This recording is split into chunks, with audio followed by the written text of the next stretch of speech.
जिल्हा परिषद कन्या प्रशालेचे मुख्याध्यापक ठोंबरे हे दारूच्या नशेत आढळून आले आणि शाळेच्या वेळेतच ते दारू पिऊन धुंद असलेल्या अवस्थेमध्ये आढळल्यानं या परिसरात खळबळ माजली।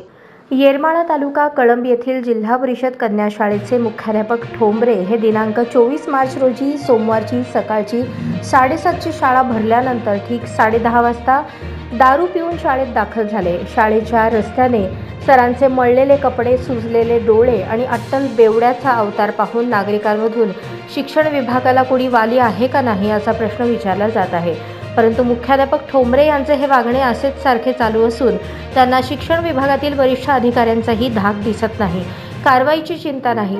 मागील वेळेस त्यांच्या वागण्याने सक्तीची रजेची कारवाई होऊनही पुन्हा दारू पिऊन शाळेत येणे म्हणजे प्रशासकीय कारवाईची कुठल्याही प्रकारची भीती नाही असे दिसून येते।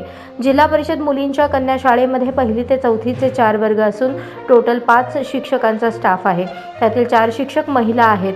मुख्याध्यापक म्हणून ठोंबरे यांच्यावर जबाबदारी असून लहान विद्यार्थिनींना शिकवण्याची जबाबदारी असलेले मुख्याध्यापकच वारंवार दारू पिऊन शाळेत येतात। तसेच शाळा पिरियडमध्ये मुख्याध्यापकांच्या खुर्चीवर झोपलेले असतात। त्याचबरोबर अनेक वेळा शाळा व्यवस्थापन समितीने त्यांना समज देऊनही त्यांच्यात सुधारणा होत नाही। त्यामुळे महिला शिक्षकांबरोबरच लहान विद्यार्थिनींचेही भवितव्य धोक्यात आले आहे। त्यामुळे त्यांच्या सुरक्षेचाही विषय गंभीर बनत आहे।